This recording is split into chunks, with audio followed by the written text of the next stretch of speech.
আল্লাহ রাব্বুল আলামিন মাহে রমজানে কোরআন নাযিল করেছেন। এই জন্যই মাহে রমজানের এত গুরুত্ব। এই কোরআন পৃথিবীতে এসেছে কোরআনের ভিত্তিতে আমাদের দুনিয়ার সব সমস্যার সমাধান করার জন্য।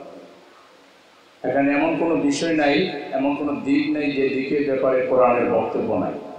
কিয়ামত পর্যন্ত মানুষের যত সমস্যা আসতে পারে, অদ্ভুত সকল সমস্যার সমাধান দিয়ে আল্লাহ তাআলা কোরআন নাযিল করেছে এবং আল্লাহ নবীকে এই কোরআনকে সর্বক্ষেত্রে বিজয়ী করার ঐতিহাসিক জিম্মাদারি দিয়ে তিনি পৃথিবীতে পাঠিয়েছেন।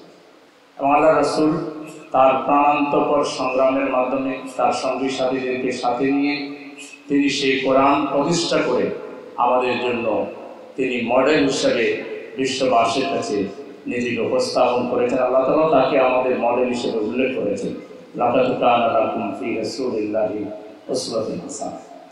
এই কোরআন যেভাবে আমাদেরকে নামাজের কথা বলেছে, রোজার কথা বলেছে, হজের কথা বলেছে, যাকাতের কথা বলেছে, তেমনি এই কোরআন আমাদের কি বলেছে, আহাল্লাহুল বাই'a ওয়া হারামার রিবা।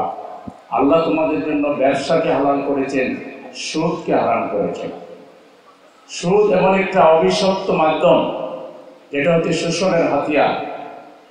সেই শোষণের হাতিয়ার থেকে মানুষকে মুক্ত করে মানুষ যাতে মানবিক জীবনযাপন করতে পারে, ইসলাম তার সুস্পষ্ট গাইডলাইন দিয়েছে। ইসলামী অর্থনৈতিক ব্যবস্থার অন্যতম দিক হচ্ছে যাকাত ব্যবস্থা। এই যাকাত আল্লাহ তাআলা বলেছেন, অফি আমওয়ালিহিম হাক্কুল লিস-সাইলি ওয়াল মাহরুম। তোমাদের সম্পদে বঞ্চিত এবং যারা প্রার্থী রয়েছে, সাহায্য প্রার্থী রয়েছে, তাদের অধিকার রয়েছে। যাকাত দেওয়ার মাধ্যমে মূলত সেই অধিকারকে স্বীকৃতি দেওয়া হয় যে এই সম্পদের মালিক আমি নয়, এটার মালিক হচ্ছেন আল্লাহ। এবং যাকাত দেওয়ার মধ্য দিয়ে সম্পদ পবিত্র হয় এবং সম্পদের প্রবৃদ্ধি ঘটে, উন্নতি ঘটে, সমৃদ্ধি ঘটে।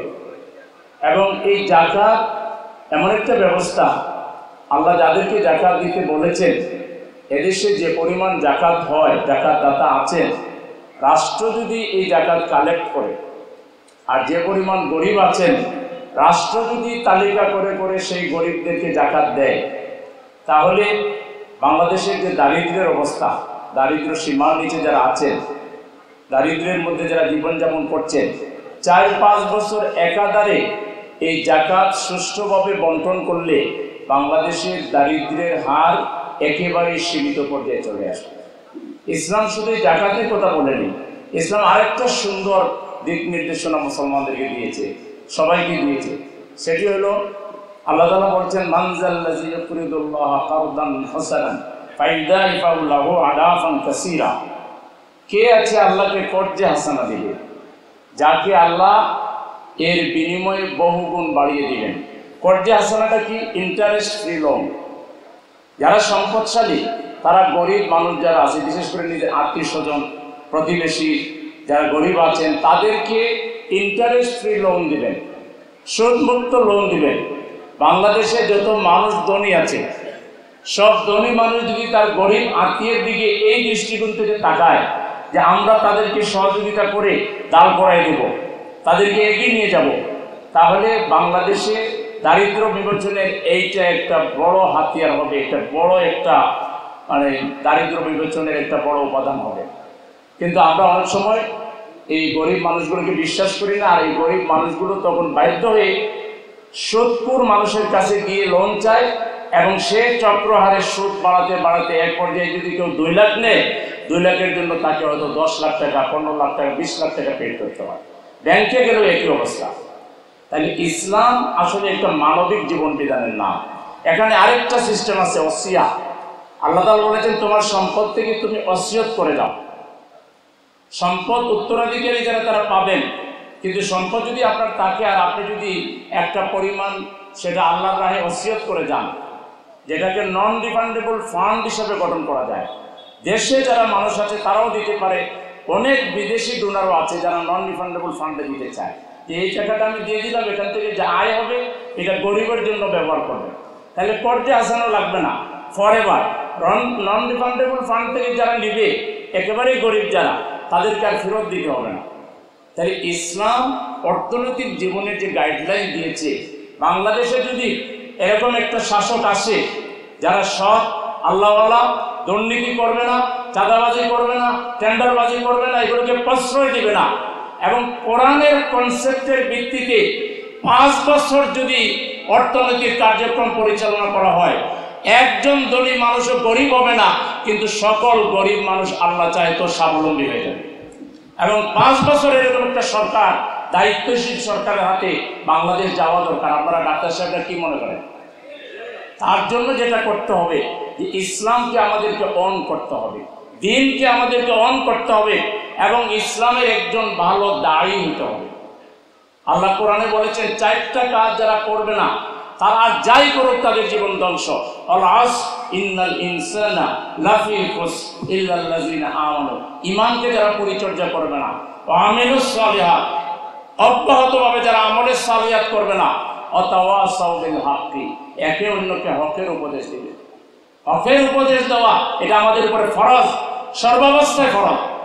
এই দায়িত্বটা যদি আমরা সবাই পালন করি, যে আমরা আর দুর্নীতিবাজকে ভোট দেব না, আমরা আর চাঁদাবাজকে প্রশ্রয় দেব না, আমরা আর কোনো ঘুষ দেব না, ঘুষের রাজত্ব এদেশে আর থাকতেও দেব না, আমরা যদি সকল শ্রেণী পেশার মানুষ ঐক্যবদ্ধ হয়ে এই ইসলামের পক্ষে আমরা দাঁড়াই যেতে পারি, ইনশাআল্লাহ এই দেশ কোরআনের বাংলাদেশ হবে, ইসলামের বাংলাদেশ হবে। আমরা সেই লক্ষণও দেখতে পাচ্ছি।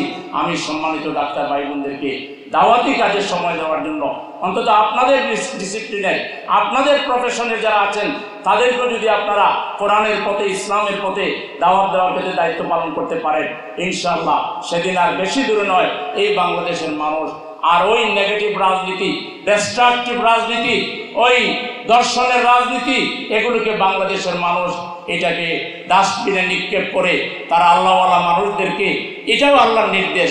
কোরআনে আল্লাহ তাআলা যত কথা বলেছেন তার মধ্যে একটি কথা এটা, ইন্নাল্লাহ ইয়া'মুরুকুম আন তুআদ্দুল আমানাতি ইলা আহলিহা ওয়া ইযা হাকামতুম বাইনান নাসি আন তাহকুমু বিল আদল। আল্লাহ যারা ভোটার তাদের ব্যাপারে বলছেন যে তারা তাদের আমানত যেন সঠিক জায়গায় প্রয়োগ করে, আর ভোট যারা নিবে তারা যেন ভোট নিয়ে মানুষের উপরে ন্যায় বিচার কায়েম করে। বিগত 53 বছরে বাংলাদেশে আমরা কতটা ন্যায় বিচার পেয়েছি, কতটা রাজনৈতিক নেতৃবৃন্দ কথা রাখতে পেরেছেন, এগুলো পর্যালোচনা করে আমরা আমাদের আমানত যাতে সঠিক জায়গায় প্রয়োগ করতে পারি, এক্ষেত্রে আমাদের আত্মীয়দেরকে, বন্ধুদেরকে, প্রতিবেশীদেরকে, কলিগদেরকে আমরা বুঝিয়ে সবাই যদি আল্লাহর আইনের ভিত্তিতে এবং ভালো মানুষের নেতৃত্বে একটা সমাজ প্রতিষ্ঠায় সবাই যদি অগ্রসর হয়, ইনশাআল্লাহ আমরা বিজয়ী হব। মহান আল্লাহ তাআলা আমাদের সবাইকে তার যে জিম্মাদারি আমাদের উপরে দিয়েছেন, যে জিম্মাদারি হচ্ছে দিনকে বিজয়ী করা, সেই দিনকে বিজয়ী করার অন্যতম এবং প্রধানতম কাজ হচ্ছে মানুষকে সুন্দরের দিকে, সত্যের দিকে, কল্যাণের দিকে আহ্বান জানানো। সেই দায়িত্ব আল্লাহর দায়িত্ব যেন আমরা পালন করতে পারি। আল্লাহ তাআলা আমাদের সবাইকে তৌফিক দান করুন।